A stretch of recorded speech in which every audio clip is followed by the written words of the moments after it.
আর কোন কোন পশু দ্বারা কুরবানি করা যায়? এই ক্ষেত্রে বিধান হলো উট দ্বারা কুরবানি করা যায়, গরু দ্বারা করা যায়, মহিষ দ্বারা করা যায়, বেড়া, ছাগল, দুম্বা এগুলো দ্বারা করা যায়। কি বললাম? উট, গরু, মহিষ, বেড়া, ছাগল, দুম্বা। উট, গরু, মহিষ, বেড়া, ছাগল, দুম্বা, 6টা। এই 6টি প্রাণী দ্বারা কুরবানি করা যায়। এগুলো গৃহপালিত হতে হবে। শর্ত হলো গৃহপালিত হতে হবে। এগুলো জঙ্গলি জানোয়ার হলে হবে না। গৃহপালিত পশু উট, গরু, মহিষ, বেড়া, ছাগল, দুম্বা এই পশুগুলো দ্বারা কুরবানি করা যায়। এগুলোর মধ্যে থেকে যে কোনো একটি দিয়ে কুরবানি করতে হবে। শর্ত হলো এগুলো গৃহপালিত হতে হবে। এবার এগুলোর বয়স কতটুকু হতে হবে? আচ্ছা, এগুলো ছাড়া আর কোনো কিছু দিয়ে কুরবানি করা যায় না। মুরগ দিয়ে কুরবানি করা যাবে না। আমি যে 6টি জানোয়ারের কথা বললাম এর মধ্যে মুরগ আছে, হাঁস আছে, পাখি আছে, এগুলো নেই। আমি শুনেছি গ্রাম্য মানুষের কথা, আমার বাড়িতেই অনেক আগে শুনেছি যে মহিলারা, এরা তো সহজ সরল মানুষ হয়, বলতেছেন কুরবানি তো আমরা দিতে পারবো না, গরিব মানুষ, তাহলে অন্ততপক্ষে একটা মুরগও জবাই করার দরকার, একটা পশু এই দিনে জবাই করার দরকার। এটা ভুল ধারণা। যারা কুরবানি দিতেছেন না তারা যে একটা মুরগ জবাই করতে হবে বা একটা হাঁস জবাই করতে হবে, এটা ভুল ধারণা। এখানে কোনো জবাই করার প্রয়োজন নেই। হ্যাঁ, এমনি নিজে খাওয়ার জন্য যে কোনো দিন জবাই করা যায়, এই জন্য ঈদের দিনও মুরগ জবাই করতে পারে, হাঁস করতে পারে, এটা ভিন্ন কথা। কিন্তু কুরবানি দিতে পারতেছি না, এই জন্য কুরবানির পরিবর্তে আমরা একটা হাঁস জবাই করব, মুরগ জবাই করতে হবে, এই ধারণা নিতান্তই ভুল। তাহলে বললাম 6টির যে কোনো একটি পশু দ্বারা কুরবানি করা যায়। 1 নম্বরে বলছিলাম উট। উটের বয়স হতে হবে 5 বছর। 5 বছরের কম বয়স হলে হবে না।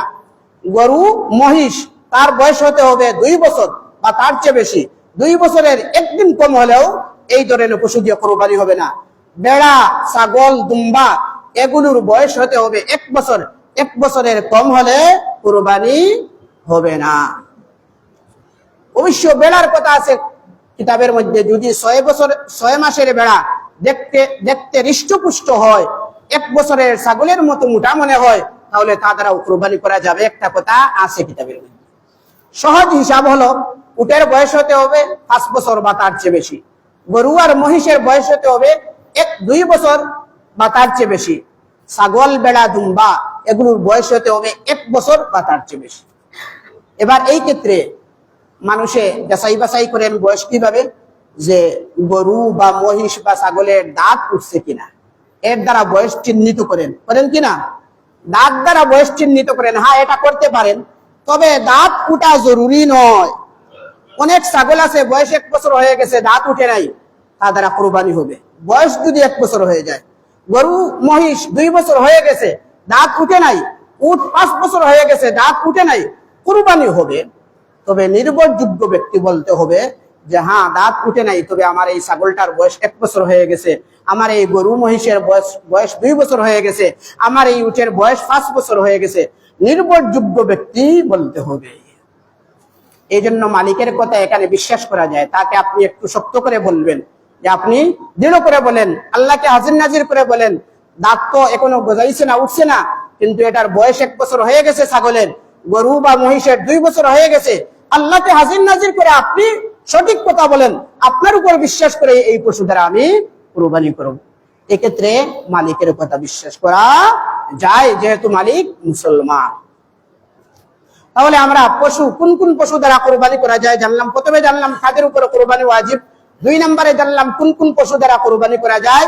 3 নম্বরে আমরা জানলাম কোন পশুর বয়স কত হতে হবে। 4 নম্বরে একটা পশুর মধ্যে কয়জন শরীক হতে পারেন। উট, তার মধ্যে সর্বোচ্চ 7 জন মানুষ শরীক হতে পারেন। গরু বা মহিষ, তার মধ্যেও সর্বোচ্চ 7 জন শরীক হতে পারেন। ছাগল, বেড়া, দুম্বা এগুলোর মধ্যে শরীকানা চলে না। একটা ছাগল একজনের পক্ষ থেকে দিতে হয়, একটা বেড়া একজনের পক্ষ থেকে দিতে হয়, একটা দুম্বা একজনের পক্ষ থেকে দিতে হয়। বেড়া, ছাগল, দুম্বা এগুলো একটা ছাগলের মধ্যে 2 জন শরীক হয়ে দিলে কারো কুরবানি হবে না। এমনি ভাবে বেড়া, দুম্বা এগুলোর মধ্যে কেউ যদি শরীক হয়ে কুরবানি করে, কারো কুরবানি হবে না। তবে গরু, মহিষ আর উট এই 3টার মধ্যে শরীক হওয়া যায়। সর্বোচ্চ 7 জন, আর সর্বনিম্ন কোনো হিসাব নেই। একজন বলতেছেন আমি একটা উট একাই কুরবানি দিব, কোনো অসুবিধা নেই। 2 জন বলতেছেন আমরা 2 জনে উট দিব বা গরু দিব, মহিষ দিব, কোনো অসুবিধা নেই। 3 জন, 4 জন, 5 জন, 6 জন, 7 জন, মানে সর্বোচ্চ 7 পর্যন্ত অংশীদার হতে পারবে, 7-এর উপরে আর হবে না। ধরেন 8 জন মিলে একটা উট ক্রয় করে কুরবানি দিতেছেন, তাহলে এখানে অংশ কয়টা হবে? 8টা। কারো কুরবানি হবে না। মানে এখানে শর্ত হলো যে উট, গরু, মহিষ এগুলোর মধ্যে একজনের ভাগে সর্বনিম্ন একটা অংশ হতে হবে, 7 ভাগের 1 অংশ হতে হবে। 8 জন, 9 জন হইলে সর্বনিম্ন 1 ভাগ হয় না 7 ভাগের, 8 ভাগের 1 ভাগ হয়ে যায়। 8 জন হইলে 9 জন হলে 9 ভাগের 1 ভাগ হয়ে যায়। এই জন্য কারো কুরবানি হবে না। বিদায় কুরবানির জন্য শর্ত হলো সর্বোচ্চ 7 জন শরীক হওয়া যাবে, সর্বনিম্ন কোনো হিসাব নেই। এই ক্ষেত্রে অনেকে বলেন, মাসলাও জিজ্ঞাসা করেন, হুজুর আমরা তো 6 জনে মিলে একটা গরু জবাই করব, কুরবানি দেব, ঠিক আছে? হ্যাঁ, 7 নাম দিতে হবে এমন কোনো কথা নয়। একটা গরু, মহিষ বা উটের মধ্যে 7 নাম দেওয়া জরুরি এটা কোনো কথা নয়। 1 নাম দিয়েও কুরবানি করতে পারেন, 5 নাম দিয়েও করতে পারেন, 7 নাম দিয়েও করতে পারেন। এটা অপশন রাখা হয়েছে, সর্বোচ্চ 7 নাম হতে পারে, এর চেয়ে বেশি জায়েজ নয়। এবার শরীকানা যে কুরবানিগুলো আমরা করি, এই ক্ষেত্রে আমরা খুবই খেয়াল রাখবো। 7 জন শরীক হয়ে একটা গরু কুরবানি দিতেছেন, 6 জনের উদ্দেশ্য ভালো, যে আমার উপর কুরবানি ওয়াজিব হয়েছে, আল্লাহ সন্তুষ্টির জন্য কুরবানি দিতেছি।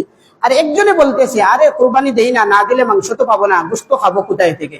কুরবানি 1 নাম দিলে তো গোশত পাবো, এই নিয়তে কুরবানি দিতেছে, তাহলে তার কুরবানি হবে না। বাকি 6 জনের নিয়ত শুদ্ধ থাকা সত্ত্বেও এই 6 জনেরও কুরবানি হবে না। এক কথায় 7 ব্যক্তির কুরবানি নষ্ট হয়ে যাবে। এজন্য শরীক অংশীদার যাদেরকে নিবেন, তাদের মধ্যে কতটুকু তাকওয়া পরহেজগারি আছে, এই ক্ষেত্রে বিষয়টা ভালো করে